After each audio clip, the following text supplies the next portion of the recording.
nascer, morrer, renascer ainda e progredir continuamente. Ao Ele.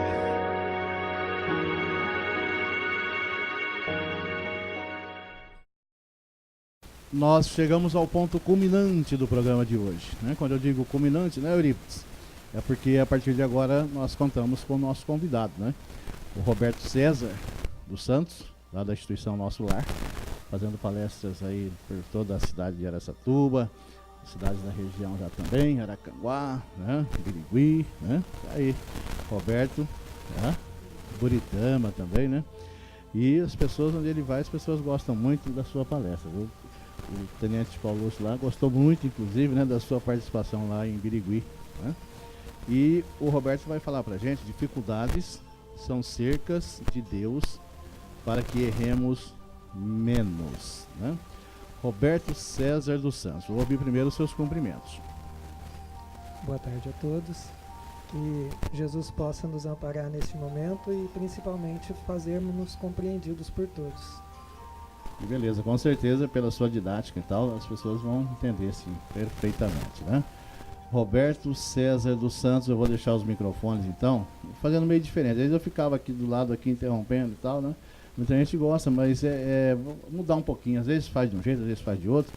Vamos fazer então dessa forma hoje de novo, como foi feito com o grupo das evangelizadoras, né? Conversei com elas aqui, né? Aquela conversa sensacional, né? E deixa eu explicar aqui direito, Roberto, que eu fui comentar sobre aquilo que você me falou, né? Que elas estavam falando aqui e a Renner ficou emocionada, a gente percebeu que ela ficou emocionada. E aí depois lá no centro, o Roberto veio falar, ó, a Renner ficou emocionada que ela viu lá, né, o Eurípides Barçanufo, lá no estúdio. Ela não falou nada, acho que de repente já achou que eu não ia acreditar, mas é claro que eu acredito. Opa, né? Claro que eu acredito, sim. E aí eu fui comentar aqui sábado passado e eu falei Eurípides Barçanufo. Caibar Schutter, eu falei. Confundo os dois, até agora estou confundindo. Eu falei Caibar Schutter, né? Foi visto aqui, e aí ligaram. Oh, Nelson, a Luzia. O Caibar, né? Excelente amigo, um espírito amigo de luz e tal, mas foi Eurípides Barçanufo.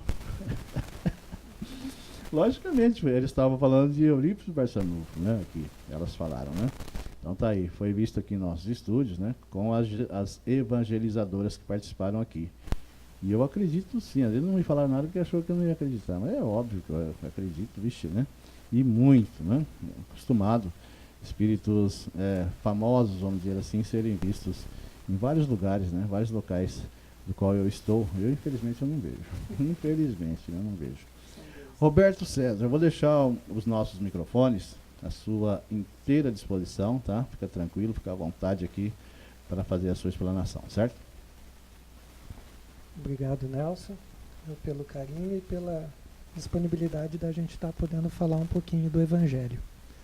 Essa mensagem, inclusive esse tema colocado, ele nos retrata muito bem a questão do nosso sofrimento. E a gente vai estar falando principalmente do capítulo 5 de O Evangelho segundo o Espiritismo, né? Que é exatamente o Bem-aventurados os aflitos, porque as dificuldades, os sofrimentos, é o que mais nos toca em vários momentos, né? Em várias situações da nossa vida.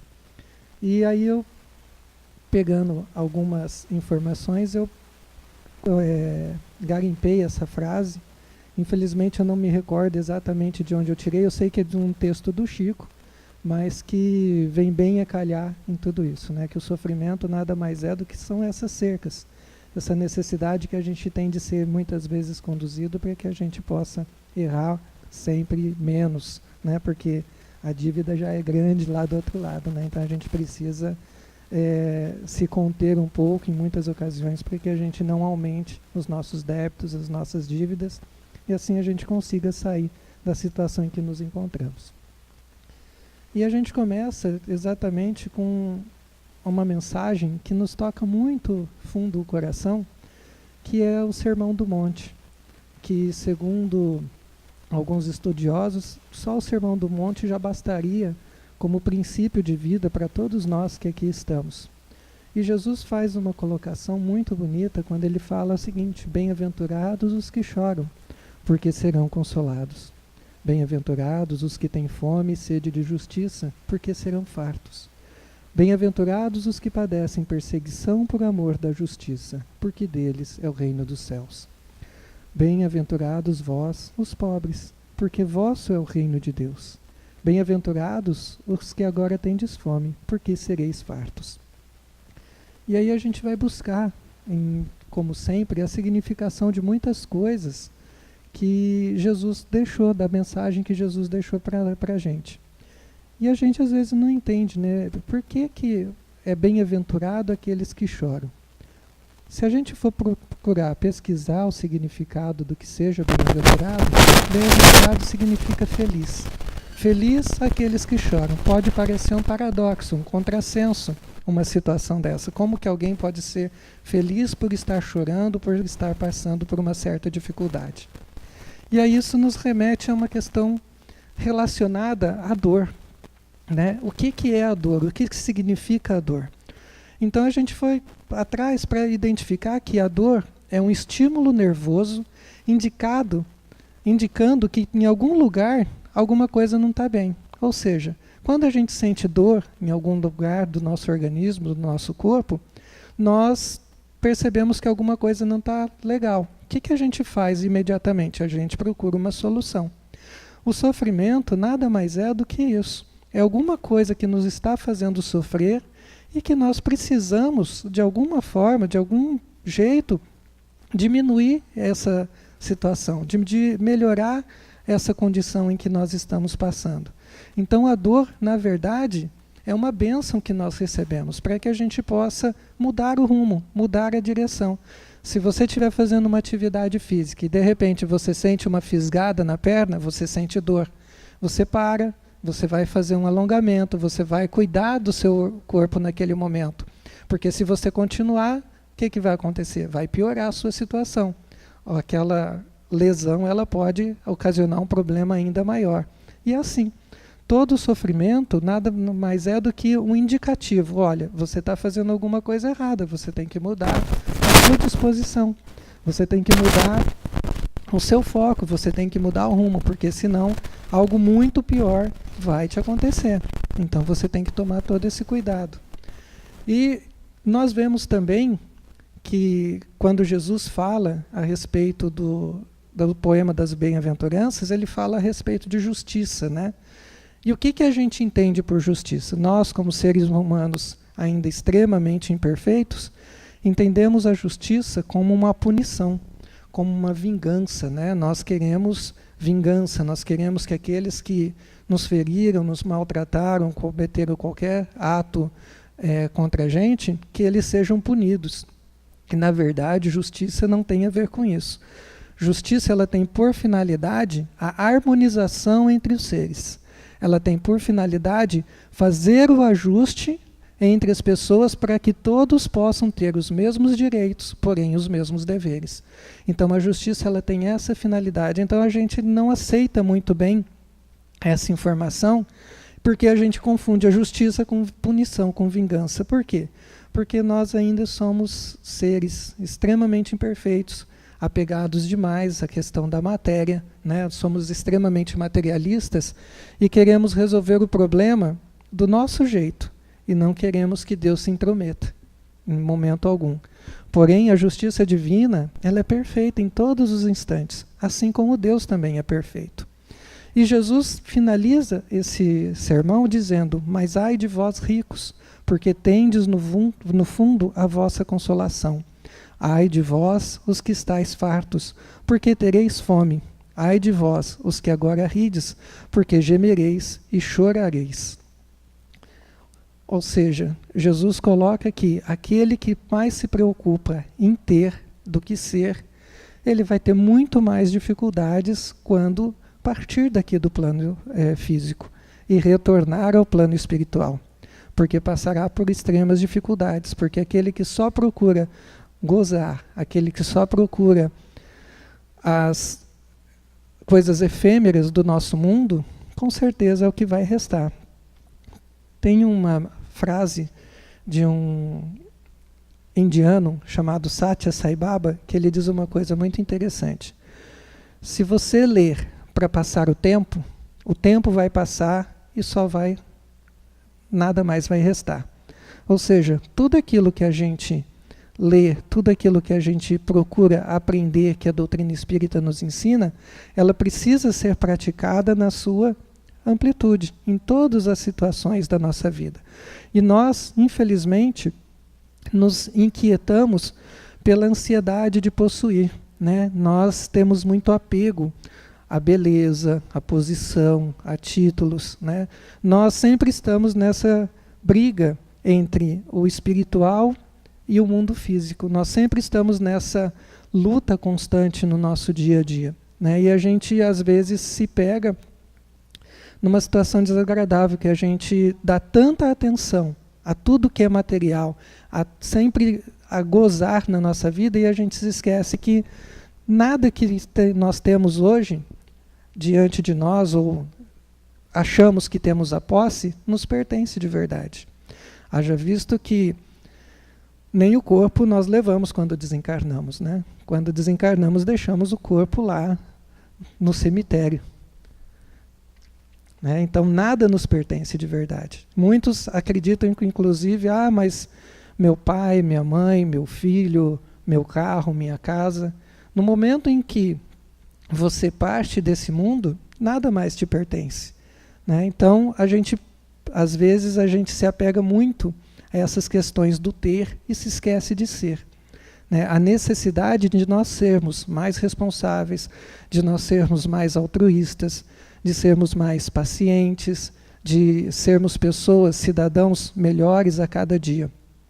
Então a gente tem essa oportunidade. A doutrina espírita nos faculta isso, né? Nos dá essa possibilidade. E muitos vão falar, mas então quer dizer que a doutrina espírita prega que nós devemos sofrer para ser feliz? De forma nenhuma, muito pelo contrário. Haja visto que vocês acompanharam agora há pouco um vídeo, né, no caso o áudio de um vídeo, que falando do obsessor, né, e ele é muito engraçado, a gente riu a beça aqui, né, Nelson, por conta desse vídeo, porque ele reflete muito bem isso, a alegria que a doutrina espírita nos proporciona, né? A felicidade de entender que tudo que nós passamos, ela tem uma causa, ela tem uma necessidade. E, infelizmente, a gente que não compreende, a gente que não entende. Porém, mais adiante, a gente vai resgatar tudo isso. Mas aí alguns perguntam, mas por que um sofre mais que os outros? Por que tanta miséria? Por que uns têm sorte e eu tenho tanto azar? Por que tanta desigualdade? Onde está aí a justiça de Deus? Onde que ela se manifesta nesse momento, né? Então nós temos essa dificuldade de entender isso. Por que uns sofrem mais que os outros, né? E então a gente vai perceber que esse sofrimento nada mais é do que a questão da conscientização. Aqueles que se conscientizam mais do seu papel, da sua necessidade de evoluir, claro, ele vai passar por mais dificuldades. Por quê? Porque as lições vão vir de acordo com o aluno, né? É a mesma coisa que nós estivéssemos na escola. A matéria de um aluno de primeira série, ela é totalmente diferente da matéria de um aluno da faculdade. Ou seja, as dificuldades nossas, né, elas estão de acordo com a nossa capacidade de resolvê-las. Mas por que tem tanta miséria? Esses dias no nosso lar, um senhor para o qual eu tenho dou aula, né? Dou aula em termos, né? Estou ali conversando com eles no nosso lar todo dia à tarde. Ele perguntou para mim por que Deus não dá dinheiro igual para todo mundo, né? Por que para uns ele dá tanto e para outros ele dá tão pouco? E na sua ingenuidade, né? E eu coloquei para ele, mas imagina vocês, eu dou a mesma quantia de dinheiro para uns irmãos. Daqui a algum tempo tem irmão que vai ter mais e tem irmão que vai ter menos. Por quê? É porque uns sabem administrar melhor o dinheiro. Mas de onde que vem isso? Se são irmãos, foram criados pelos mesmos pais, têm as mesmas tendências. Aí a gente vai voltar à questão da reencarnação, né? A justiça de Deus, ela está exatamente nessa reencarnação. A necessidade que nós temos de compreender que todo esse processo que nós vivemos no nosso dia a dia, ele está relacionado a tudo que nós angariamos em outros momentos. Então, por que alguns sofrem mais do que outros, outros sofrem menos? É porque em determinado momento nós pisamos na bola e hoje nós somos cobrados por isso. É a justiça de Deus se manifestando, nos ajudando para que a gente possa compreender tudo isso. E nós não podemos entender essa mensagem de Jesus sem a questão da vida futura. A vida futura é essencial a gente compreender que depois da morte do corpo, a vida ela continua, ela sempre vai prevalecer, ela sempre vai existir.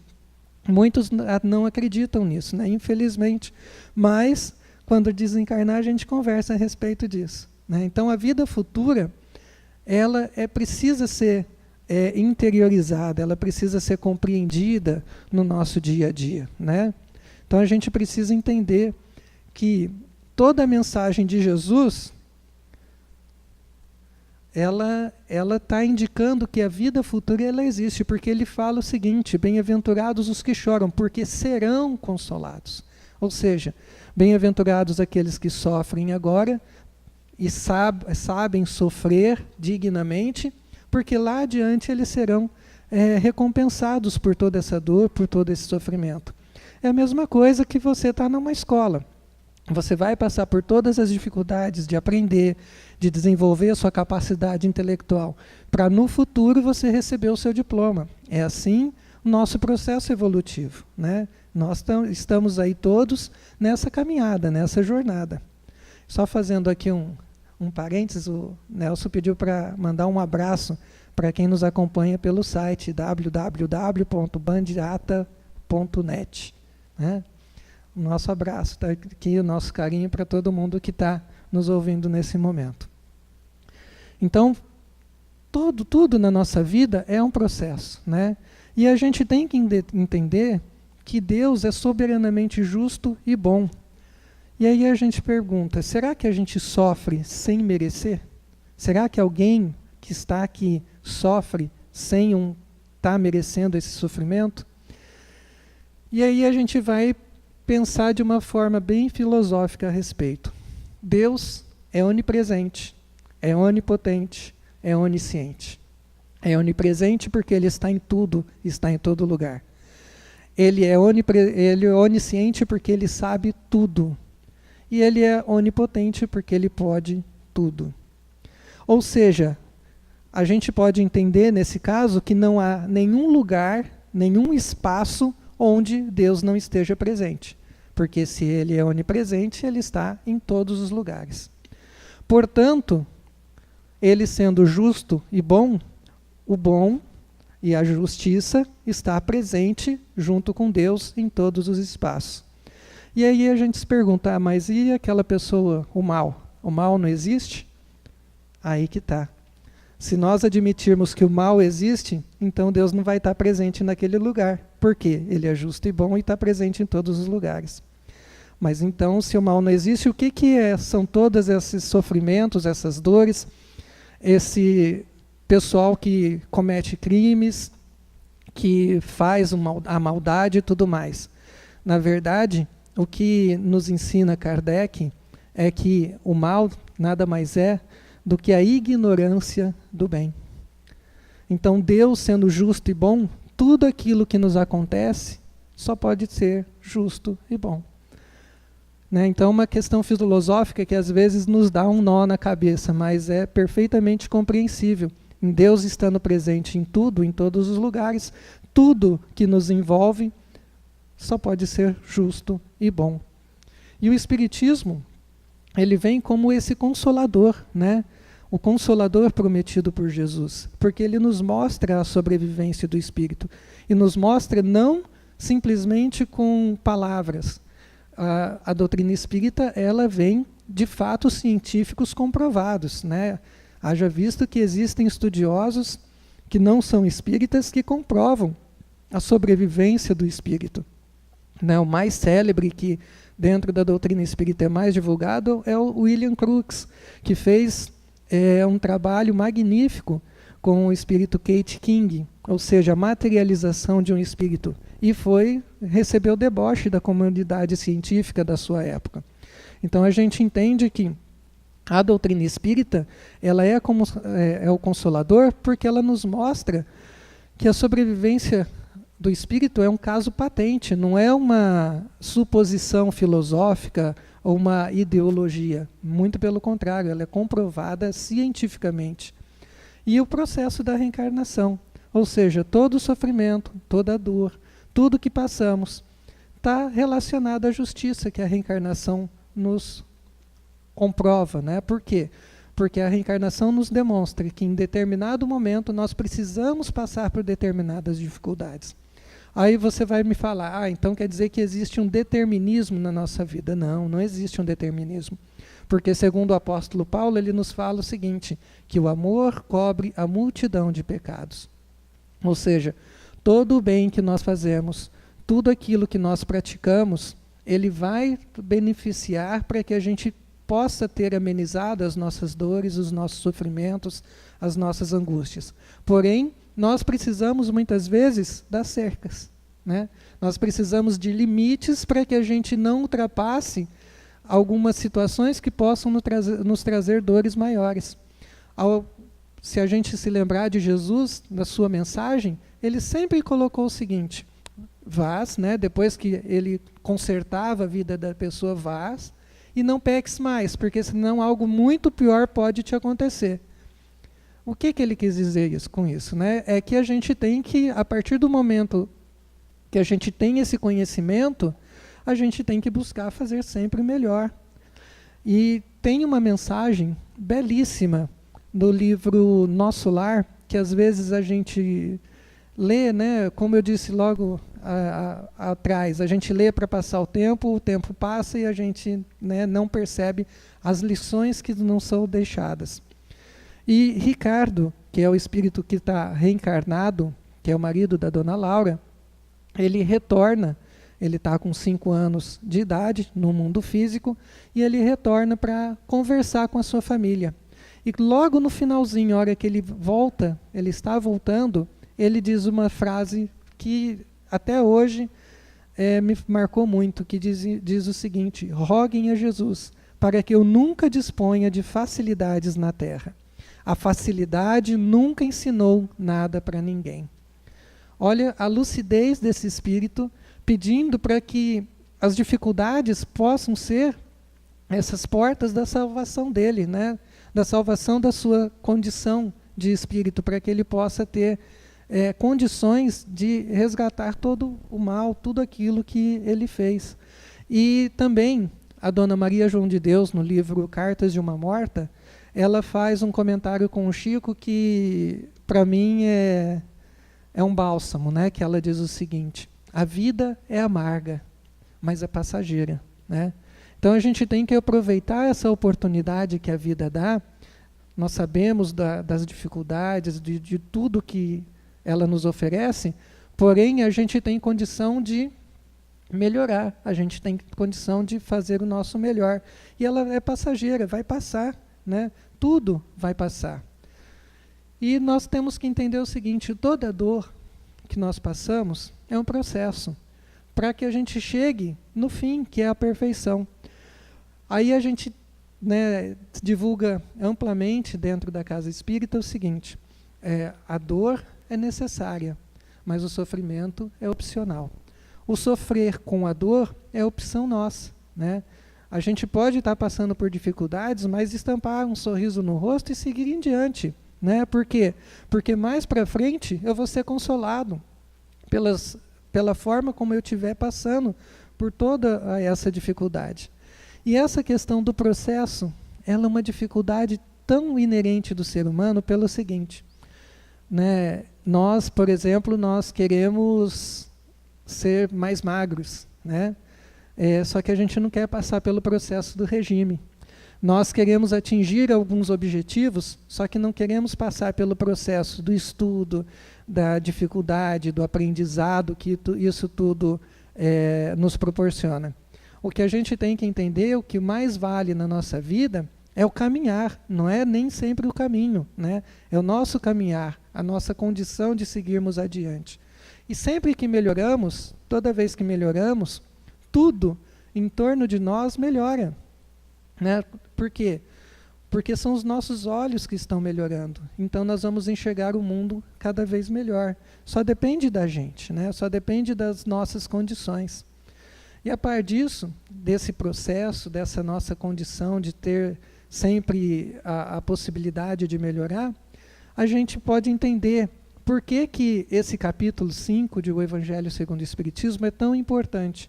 Porque, inclusive, ele tem o maior número de páginas, ou seja, Kardec se dedicou bastante a esse capítulo, né? Bem-aventurados os aflitos, porque todos nós que estamos encarnados estamos passando por esse processo de aflição, por causa desse processo de dores, né? E ele coloca vários tópicos, vários temas no Evangelho, onde ele fala das causas atuais das nossas aflições, das causas anteriores. Quais as causas atuais das nossas aflições?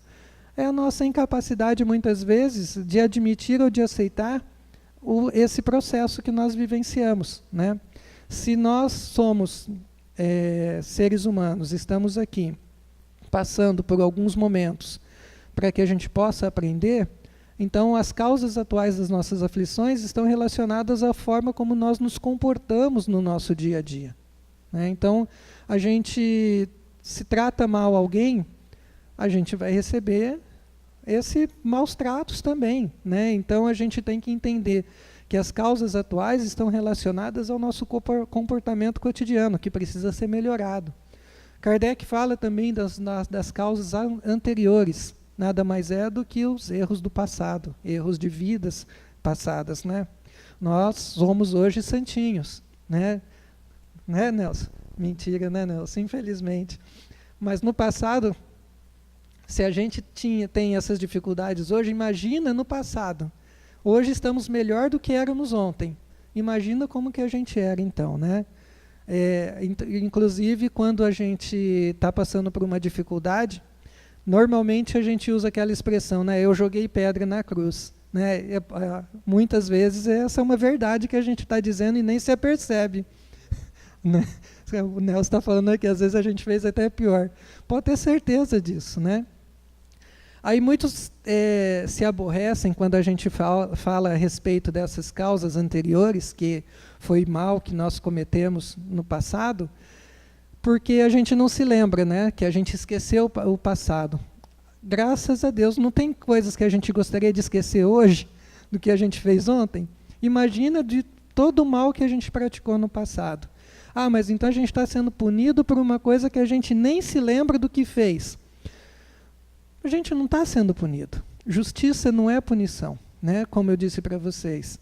Justiça é a oportunidade que nós temos de igualar os nossos direitos e os nossos deveres. Igualar a todos os cidadãos que estão à nossa volta.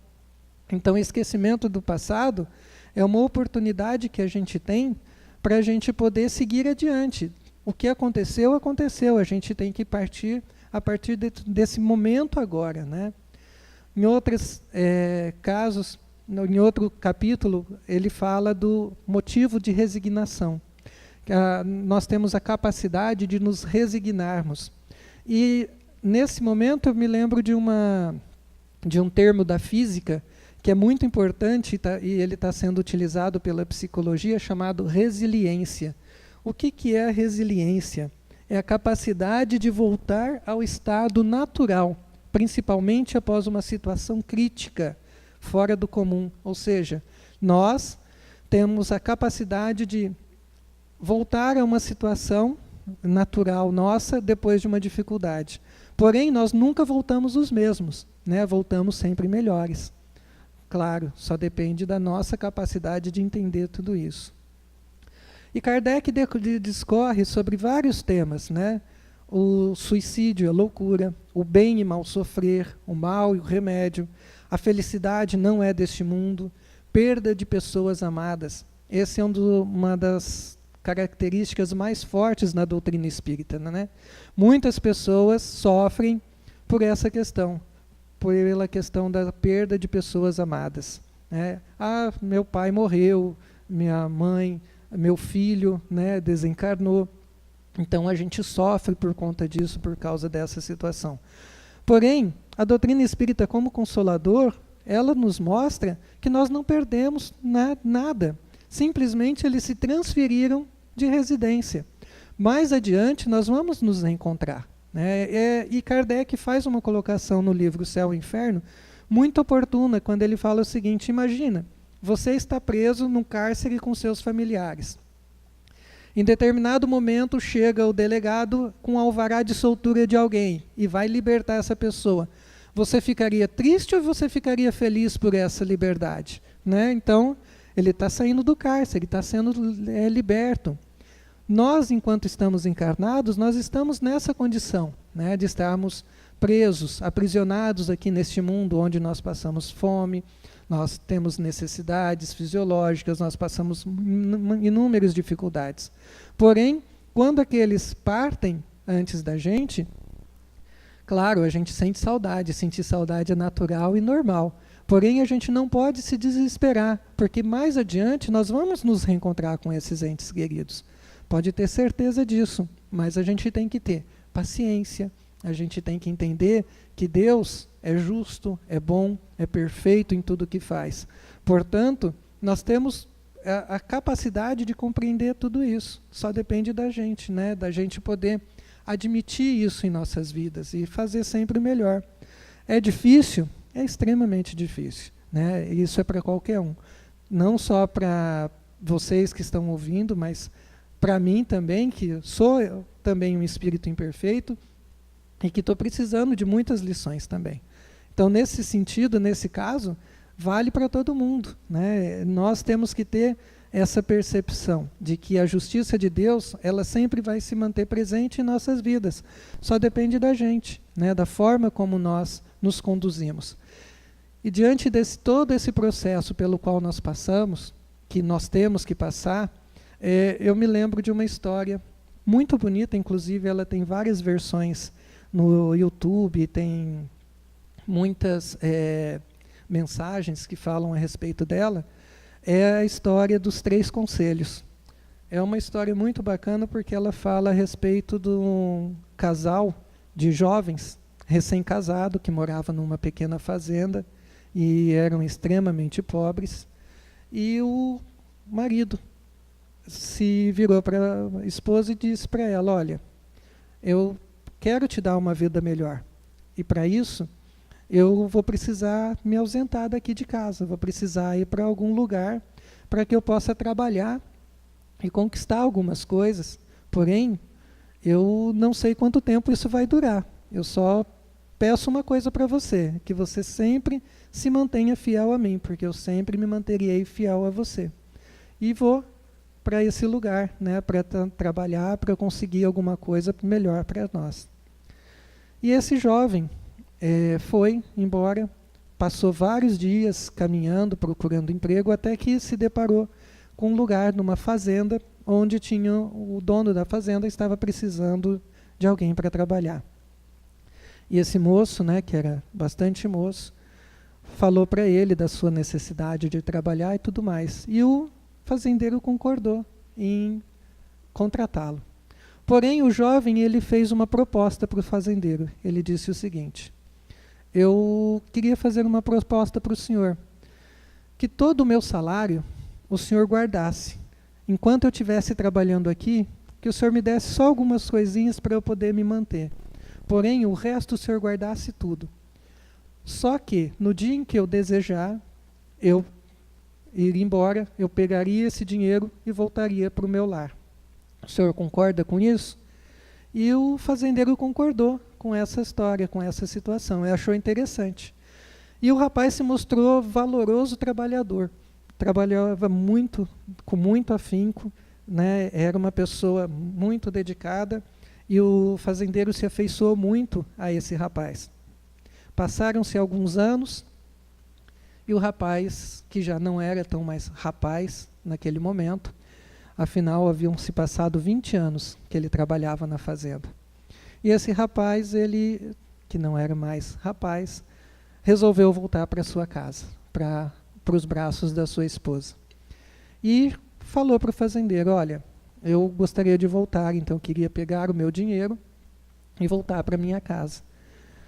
E o fazendeiro falou, ó, tudo bem, mas antes disso eu quero lhe fazer uma proposta. Eu te dou o dinheiro, você vai embora, né, e a gente resolve tudo isso, ou eu te dou 3 conselhos, mas não te dou o dinheiro. Né? Então fica a seu critério. O que você quer fazer? Passe essa noite, né? Depois dessa noite a gente fala a respeito. E passaram 2 dias e o jovem decidiu que não queria o dinheiro, queria os 3 conselhos. Afinal, aquele fazendeiro era muito sábio e ele gostaria de ter esse conhecimento que o fazendeiro podia lhe dar. E o fazendeiro então lhe deu 3 conselhos. O primeiro, nunca tome atalhos. Sempre vá por um caminho que você conhece, né? Para onde você sabe onde você vai chegar. Segundo conselho, nunca dê ouvidos à curiosidade, porque a curiosidade pode nos matar. E o terceiro conselho, nunca tome decisões com a cabeça quente. Né? Sempre procure fazer as coisas com a cabeça fria e tranquila. E o jovem achou muito interessante, gostou bastante dos conselhos e foi embora. Porém, antes de partir, o fazendeiro lhe disse, né, olha, eu tenho aqui alguns pães para que você possa comer durante a sua viagem. Só que tem um que está aqui reservado, que eu queria que você abrisse somente quando você estivesse junto da sua esposa. E o jovem ficou muito contente com tudo aquilo e foi embora. E seguiu sua viagem de volta para o seu lar. Porém, enquanto ele estava indo embora, ele se deparou com um cidadão no meio da estrada. E esse cidadão lhe disse, né, e lhe indicou um caminho, que era um atalho, para que ele pudesse chegar mais rápido na sua casa. E o rapaz ficou muito contente, que afinal de contas, 20 anos, a saudade dele era imensa. E ele foi para pegar esse atalho. Só que, como ele começou no caminho, ele se lembrou do primeiro conselho, nunca tome atalhos, sempre vá por onde você conhece o caminho que você está percorrendo. Ele se lembrou disso e voltou para o caminho. Passado alguns dias que ele estava caminhando, ele descobriu que, na verdade, aquele rapaz que o indicara aquele atalho era um malfeitor e queria matá-lo naquele momento. Ou seja, o conselho já salvou a vida dele naquela situação. Mais alguns dias viajando, ele parou numa hospedagem para que ele pudesse descansar, afinal a sua casa já estava bem pertinho ali, e ele parou para descansar. À noite, ele ouviu barulhos estranhos, né, gritos, e ficou bastante curioso e foi tentar sair para ver o que estava acontecendo. Aí se lembrou do segundo conselho, aí voltou a dormir. No dia seguinte, que ele abriu a porta, que ele foi acertar as contas na estalagem, o dono da estalagem falou, olha, que sorte que você não veio, né? Por que você não veio? Você não ouviu o barulho que estava acontecendo aqui? Ouvi, mas não fiquei curioso em torno disso. Ele falou, pois é, sorte sua, porque eu tenho um filho que é louco, e toda vez que alguém vem ver o que está acontecendo, ele mata esse filho, essa pessoa e enterra aqui no fundo da nossa hospedaria. E ele ficou feliz, porque o segundo conselho já tinha lhe valido alguma coisa também, né? E aí, chegando perto da sua casa, no finalzinho da tarde, ele se depara com uma situação bastante interessante.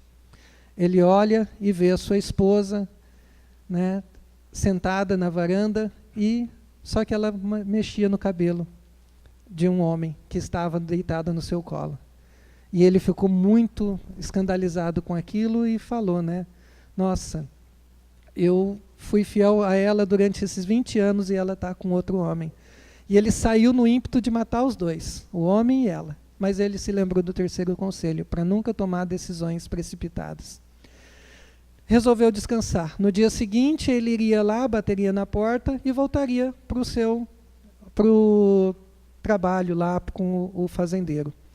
Afinal de contas, ele não tinha mais o que ficar ali. Foi o que ele fez. No dia seguinte, bateu na porta, a hora que a mulher viu, pulou no pescoço dele, abraçava, beijava e ele a empurrou. E disse para ela, olha, eu fui fiel durante esses anos todos e você, né, me traiu. Ela falou, como? Eu vi ontem o homem que você mexia no cabelo, ela olhou para ele e falou, venha conhecer esse homem é seu filho. Quando você foi embora, eu estava grávida, não sabia. E hoje ele está com 20 anos e ele quer conhecer muito o pai. Ele ficou muito feliz porque ele poderia ter cometido um crime de ter matado a esposa e o filho, né? E aí, o que ele fez? Ele sentou à mesa com a família para que eles pudessem agradecer a Deus a oportunidade de estarem juntos. E qual não foi a surpresa dele quando dividiu o pão que o fazendeiro lhe deu? Todo o dinheiro que ele havia conquistado ao longo dos 20 anos trabalhando estava ali dentro, né? Renderam graças a Deus por tudo isso. Então a vida nossa é esse processo. Muitas vezes o sofrimento vai fazer parte, né? A gente precisa entender que mais adiante a recompensa só depende da nossa sabedoria em aproveitar todas as oportunidades. E que Deus nos ampare a todos. Muito bem, agradeço o Roberto César dos Santos, lá da instituição Nosso Lar. E eu peço para você fazer uma prece rapidinho e curtinha aqui, que o relógio está olhando com cara feia, Roberto. Muito obrigado, tá, pela sua presença. Excelente explanação. Então vamos. Deus, Pai de infinita misericórdia, Senhor, abrandai as nossas dores. Ajuda-nos, Senhor, a sermos melhores a cada dia. E entonai em nossos corações o canto do amor, da fé e da esperança. Gratos somos, Senhor, pela oportunidade de vos servir. Orienta-nos e acolhe-nos em vosso coração. Obrigado, Senhor, e que tua paz seja conosco, agora e sempre. Que assim seja.